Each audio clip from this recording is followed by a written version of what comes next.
Hey, Shalom, Makim, Shalom. First and foremost, as always, I would like to give all praise, honor, and glory to Yahweh, Bahashem Yahweh Shai, Bahashem Rachakwadash. I would like to give double honors to the apostles, the bishops, and the elders of Great Millstone that taught us this truth and that's still teaching this truth. And much peace, love, and salutation to the elect, beginning with the 144,000, all the way down to the large multitude that believes and who the Lord will deliver in these last days. To you all I say Shalom. I'm the brother Tazamah from the Great Millstone Dallas camp, coming back today with another lesson. And I pray this lesson is edifying to the elect and to the point. And I wanted to do a quick lesson on this video that you're about to see. Now, this is from citizenwatchreport.com. And the title reads, "Trump dancing with a sword was not something I expected to see." All right, and those of us that are in the know, who Yahweh Ba'Shem Yahweh Shai has opened the eyes to see what's going on in this world that we live in, understanding and knowing that we're in a revival of the Roman Empire. We understand and know as well, according to the scriptures, that what Esau, okay, he was given a sword, the blessing of the sword. Okay, this is Genesis chapter 27. All right, just getting straight to the point because I'm kind of limited on time. All right, just give me 1 second. Bear with me. Right here it is. This is Genesis 27 and 38. This is whenever Isaac and whenever Isaac blessed Jacob and Esau. All right, Jacob supplanted the birthright from Esau. You can read that on your own time. All right, this is Genesis 27 and 38. It says, "And Esau said unto his father, Hast thou but one blessing, my father? Bless me, even me also, O my father. And Esau lifted up his voice and wept. And Isaac his father answered and said unto him, Behold, thy dwelling shall be the fatness of the earth, and of the dew of heaven from above." And this is the blessing that Esau is experiencing right now, the fatness of the earth. All right, he has all the resources of the earth right now. He's in complete control of the known world as we know it. As the scripture says, that the earth was given into the hands of the wicked. And that word fatness is Shamawan. Excuse me. Mashaman. Salaki, I had the two of the letters mixed up. You got Mashaman. All right, and it says fatness, fat piece, fertile place, richly prepared food, fat, fatness, fat pieces, oil, olive oil. And that word shaman, it says to be or to grow fat. And Esau has grown fat. He does have the fatness of the earth, which is pretty much the lushness of the earth. And I'm talking about these elite Edomites. Okay, it says, "And by thy sword shalt thou live, and shalt serve thy brother. And it shall come to pass, when thou shalt have the dominion, that thou shalt break his yoke from off thy neck."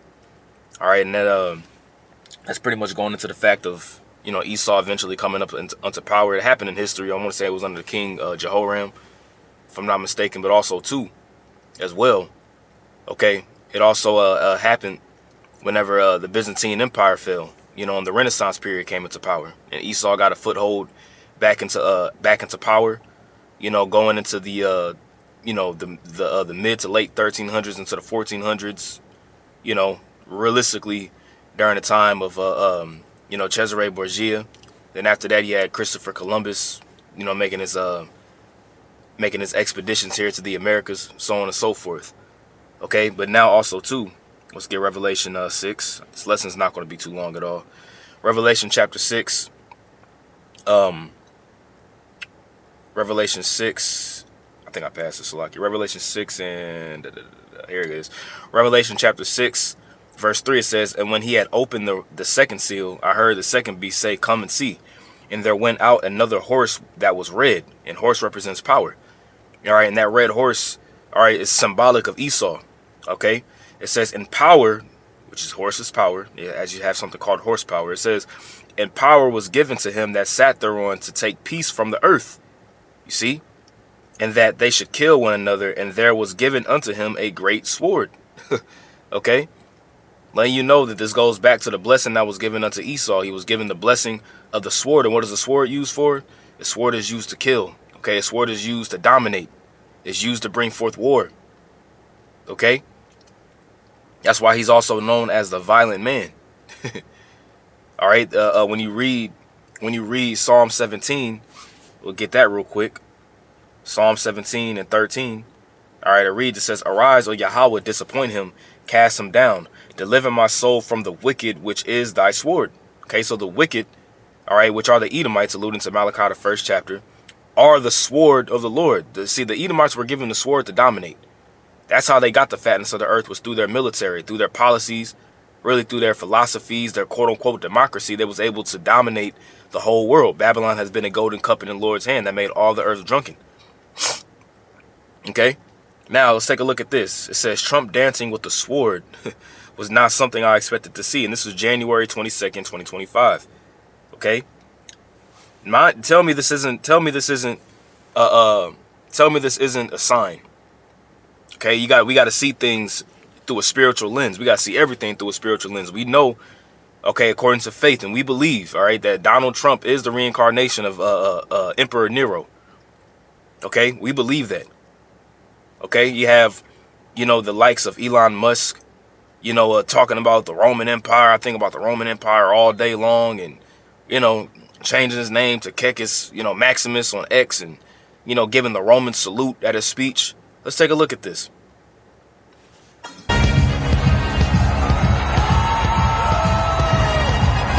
And also, too, there was not another president that, there wasn't another president that actually had this coronation ceremony and was given the sword, by the way, too. So far, the only president that's had this type of ceremony has only been Donald J. Trump, by the way. Look at that. Dancing with a sword. You were promised that you would be tired of winning. And I am in no ways tired. Ain't no ways tired over here. No, cut that cake with a sword. He is dancing with a gigantic saber. This man, Donald J. Trump, is dancing with a sword, man. Letting you know that a holy hell is getting ready to come down, man. And the scripture says in Ezekiel 21, it says a sword has been sharpened, and a sword hath been sharpened, and it hath been also furbished, that it may be put into the hand of the slayer. If somebody want to put that in the comment board, Ezekiel 21. Okay, so that's a sign that this man is finna come down with some draconian laws, and he's about to bring the sword heavy. Okay, now also too, when you go here, just so you know, I typed in coronation of a Roman Empire. It says the sword used in the coronation of a Roman emperor was called the imperial sword, or gladius imperatoria in Latin. It was one of the most important parts of the Holy Roman Empire's imperial regalia. The sword was given to the emperor during the coronation ceremony. You see, so this was during this is still pretty much the coronation ceremony, or the inauguration. You had the inauguration, and then you have pretty much Trump on his media tour, for lack of better words. Okay, it says the sword was also known as I can't pronounce that word, or the sword of Saint Maurice. The sword was used to symbolize the emperor's divine right to rule. Okay, let's read that again. The sword was used to symbolize the emperor's divine right to rule. That's why he says that, God has chosen me. He saved me from the assassination attempt because he wants me to make America great again. Like it's his divine right to rule. The ceremony began with a prayer for the emperor, and we've seen that happen at the inauguration. The emperor was given the imperial crown, imperial scepter, imperial orb, and imperial sword. Okay, the crown represents being pretty much being the king. The imperial scepter represents pretty much to a degree dominance. Okay, the orb represents pretty much world domination, and the sword represents what? The divine rule. Okay, so this lets you know once again, all right, that we're back in the Roman Empire all over again, like it says in Revelation, the 13th chapter. Why was Donald J. Trump given a sword? Okay, literally, he was literally given a sword, man. Like I said, that ain't no. It's not a coincidence that he was dancing with a sword. Look at that. It's crazy. But that's all that I got. You know, Lord willing, this was an edifying lesson. Once again, I want to give all praise, honor, and glory to Yahweh, Bashem, Yahweh Shai, Bashem, Hakudash. Double honors to the apostles, bishops, and elders, a great millstone that taught us his truth, and so teaching his truth. Much peace, love, and salutation to the elect. Until next time, Lord willing, I say shalom.